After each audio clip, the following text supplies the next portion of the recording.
وَإِذَا سَأَلَكَ عِبَادِي عَنِّي فَإِنِّي قَرِيبٌ أُجِيبُ دَعْوَةَ الدَّاعِ إِذَا دَعَانِ.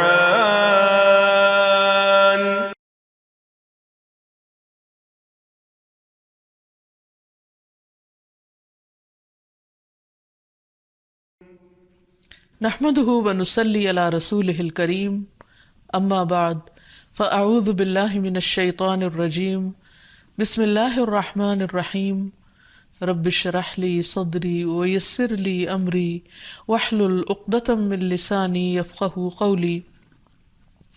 السلام علیکم ورحمۃ اللہ وبرکاتہ۔ ناظرین، پروگرام دعا کیجئے کے ساتھ آپ کی خدمت میں حاضر ہیں۔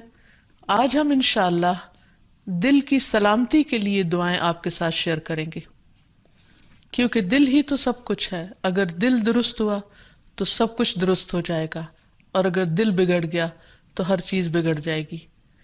دنیا اور آخرت دونوں کی کامیابی کا انحصار دل کی سلامتی پر ہے۔ دل ہی زندگی کی بنیاد ہے۔ دل نہ رہے، دل کام نہ کرے تو انسان زندہ نہیں رہ سکتا۔ اسی طرح انسان کی اخلاقی، روحانی، ایمانی صحت کا انحصار بھی دل کی سلامتی پر ہے۔ تو ہمیں اس سلسلے میں کوشش کے ساتھ ساتھ اللہ سبحانہ وتعالیٰ سے دعا بھی کرنی چاہیے۔ دعائیں تو آپ کو بعد میں بتائیں گے، سب سے پہلے خود دعا مانگنے کی اہمیت۔ رسول اللہ صلی اللہ علیہ وسلم نے ابن عباس سے فرمایا تھا کہ اے بیٹے، اذا سألت فاسأل اللہ، جب تم سوال کرو تو اللہ ہی سے کرو۔ وَإِذَا اسْتَعَنْتَ فَاسْتَعِنْ بِاللَّهِ، اور اگر تم مدد مانگو تو اللہ ہی سے مدد مانگو۔ یعنی ہر معاملے میں اپنے رب کے سامنے ہاتھ پھیلاؤ، اسی سے توقع رکھو، اسی پر توکل کرو اور اس سے مانگتے رہو، کیونکہ مانگنا اس کو پسند ہے۔ وہ مانگنے والوں سے، یعنی اللہ سے جو مانگتے ہیں ان سے وہ محبت کرتا ہے، اور اللہ کے سوا کسی اور کو نہیں پکارنا چاہیے۔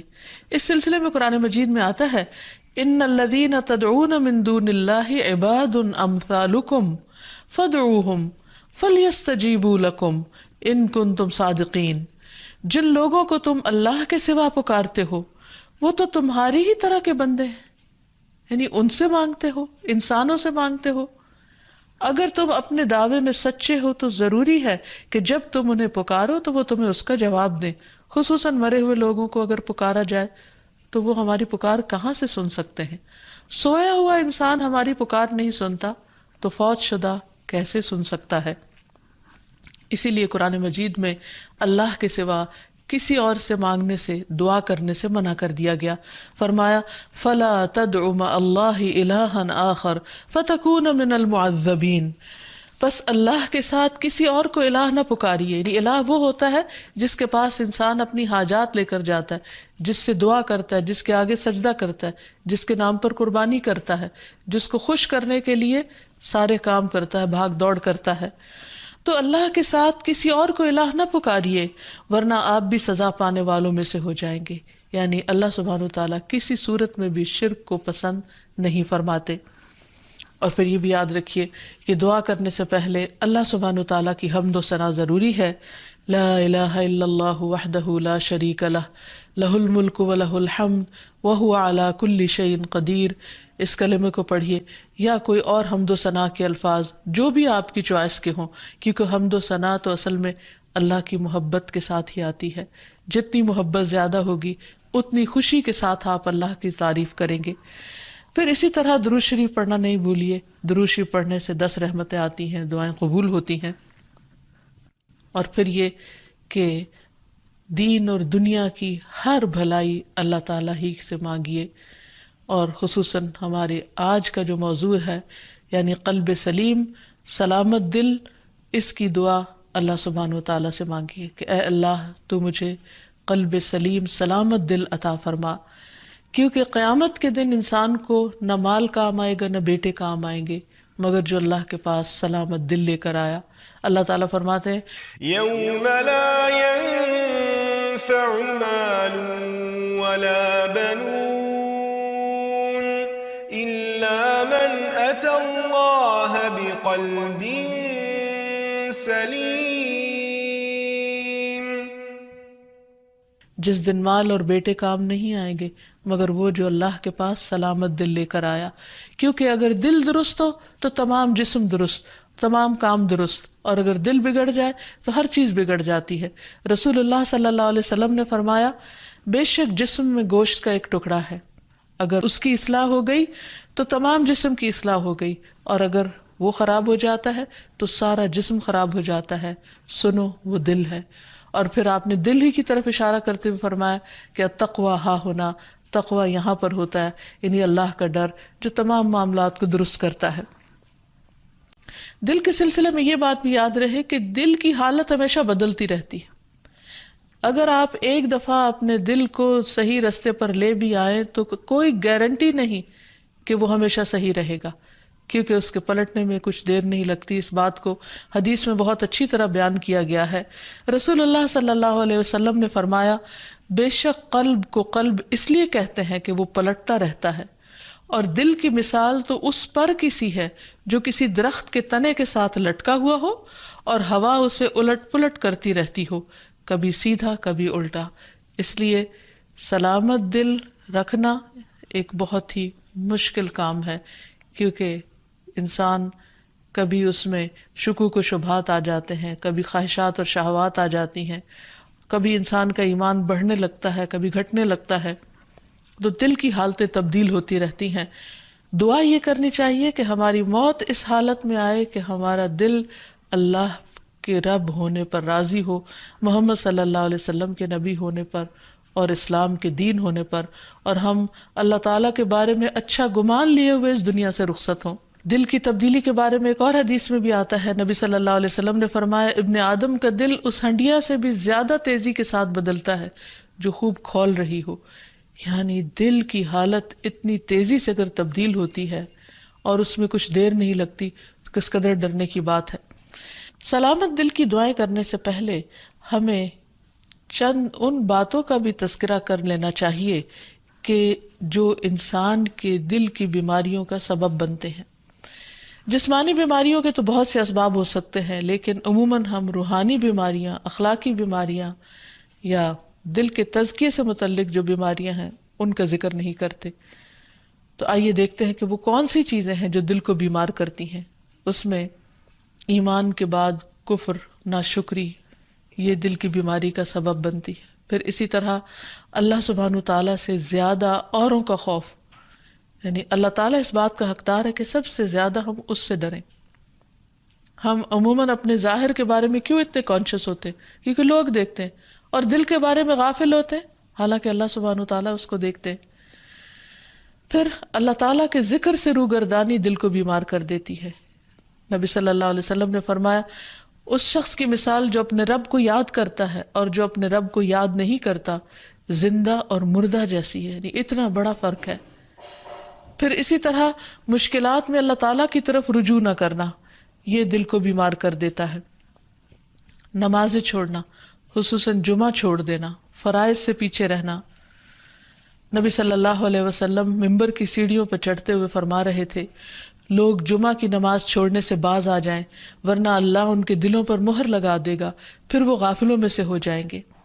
اسی طرح بلا عذر، بلا وجہ نماز چھوڑ دینا۔ آپ صلی اللہ علیہ وسلم نے فرمایا، جو شخص سستی کی وجہ سے بلا عذر 3 جمعے چھوڑ دے، اللہ تعالیٰ اس کے دل پہ مہر لگا دیتا ہے۔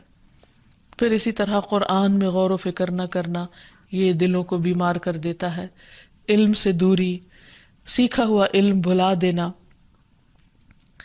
پھر آیات سے نصیحت نہ لینا، یعنی قرآن مجید پڑھنا، تلاوت کرنا، لیکن اس میں غور و فکر نہ کرنا اور اس سے کوئی سبق حاصل نہ کرنا۔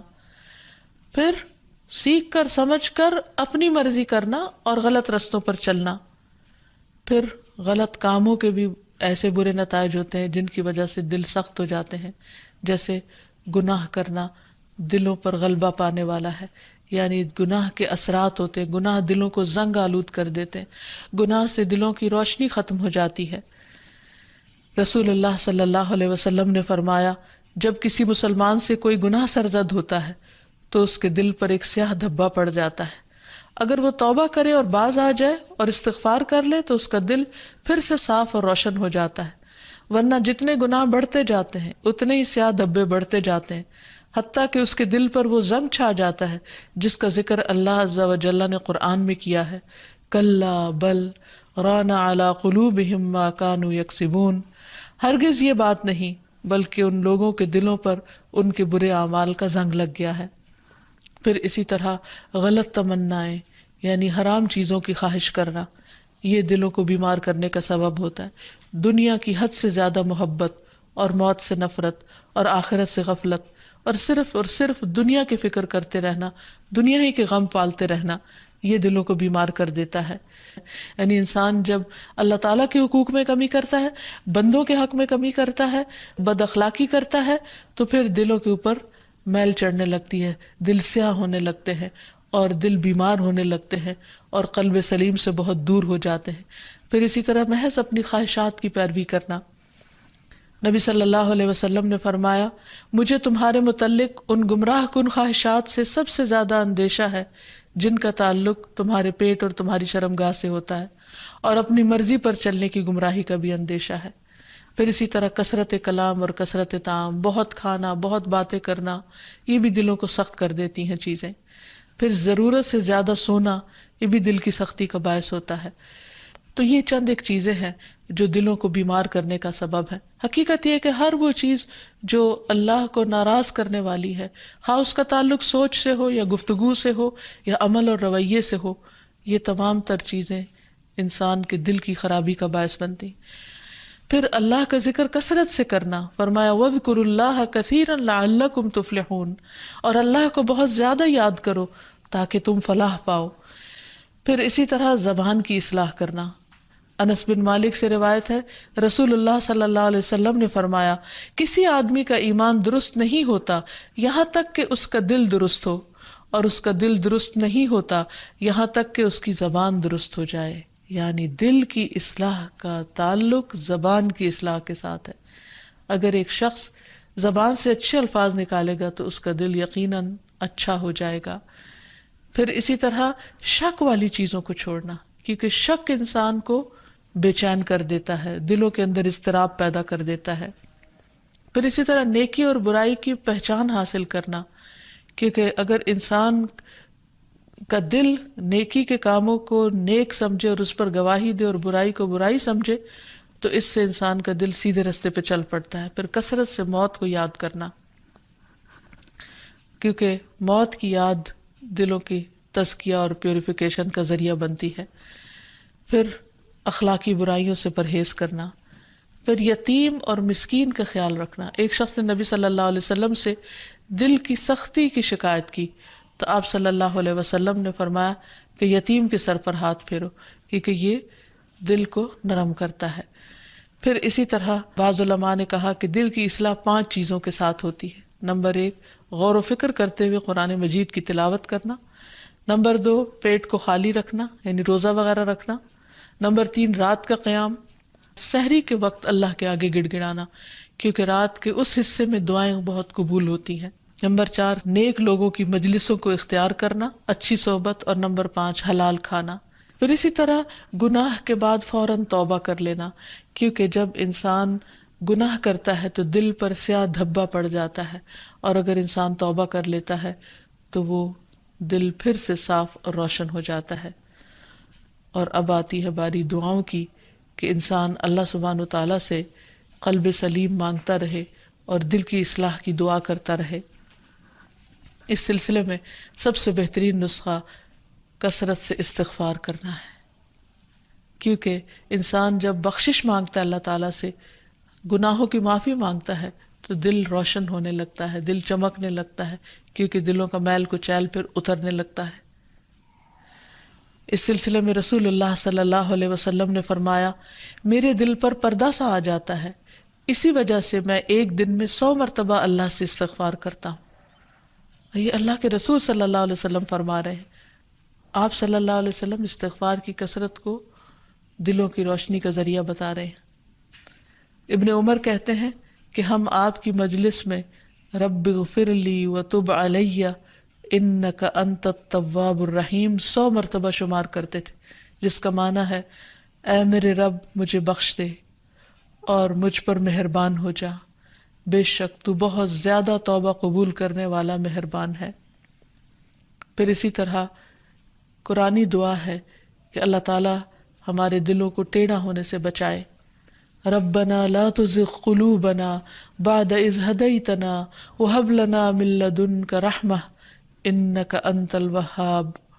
اے ہمارے رب، ہدایت دینے کے بعد ہمارے دلوں کو ٹیڑھا نہ کرنا، اور اپنے پاس سے ہمیں رحمت عطا فرما، بلا شبہ تو ہی سب کچھ عطا کرنے والا ہے، یعنی سارے خزانے تیرے پاس ہیں، تو ہمارے دلوں کو سیدھا رکھ، کیونکہ اگر دل سیدھا ہوگا تو باقی تمام چیزیں بھی درست ہو جائیں گی۔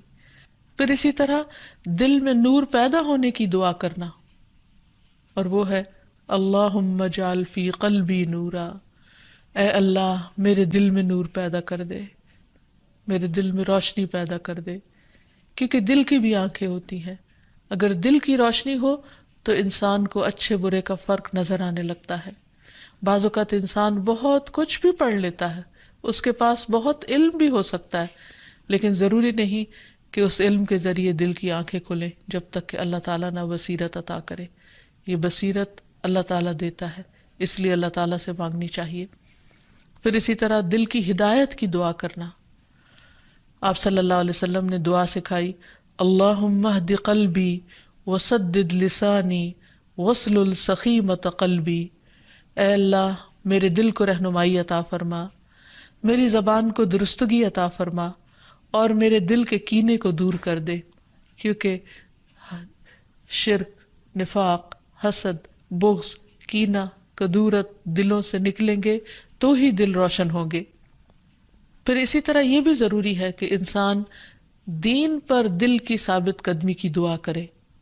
عبداللہ ابن عمرو ابن العاص کہتے ہیں کہ انہوں نے رسول اللہ صلی اللہ علیہ وسلم کو فرماتے ہوئے سنا کہ تمام بنی آدم کے دل رحمان کی انگلیوں میں سے 2 انگلیوں کے درمیان ایک دل کی طرح ہیں، وہ جسے چاہتا ہے اسے پھیر دیتا ہے۔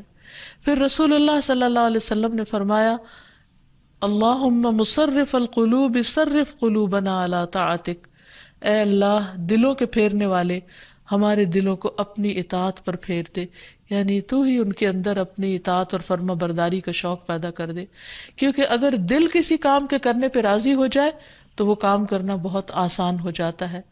اطاعت کے بڑے سے بڑے کام، مشکل سے مشکل، کٹھن اور بھاری کام بھی بہت معمولی معلوم ہوتے ہیں۔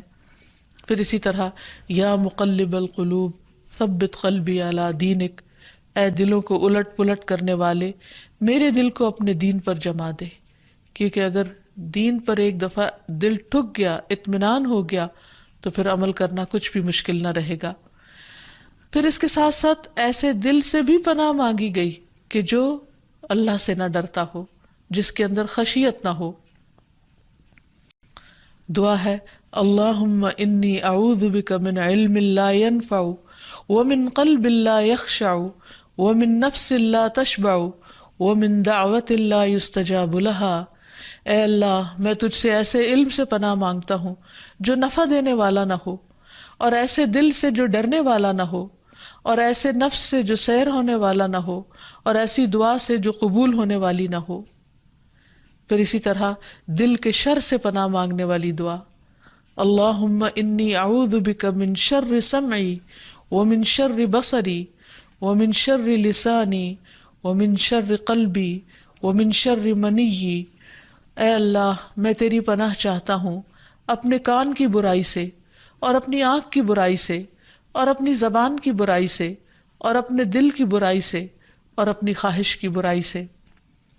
پھر دل کو صاف کرنے کی دعا، اللہم اغسل قلبی بماء الثلج والبرد ونق قلبی من الخطایا کما نقیت الثوب الابید من الدنس وباعد بینی وبین خطایایا کما باعدت بین المشرق والمغرب، اے اللہ میرے دل کو برف اور اولے کے پانی سے دھو دے، اور میرے دل کو خطاؤں سے صاف کر دے جیسے سفید کپڑے کو میل سے صاف کیا جاتا ہے، اور میرے اور میری خطاؤں کے درمیان اتنی دوری کر دے جتنی دوری تو نے مشرق اور مغرب میں رکھی ہے۔ تو اللہ تعالیٰ سے دعا ہے کہ وہ ہمارے دلوں کی اصلاح کر دے، وہ ہمارے دلوں کا تزکیہ کر دے، وہ ہمیں سلامت دل عطا کر دے، تاکہ ہم دنیا اور آخرت میں کامیاب ہو سکیں۔ وآخر دعوانا ان الحمد للہ رب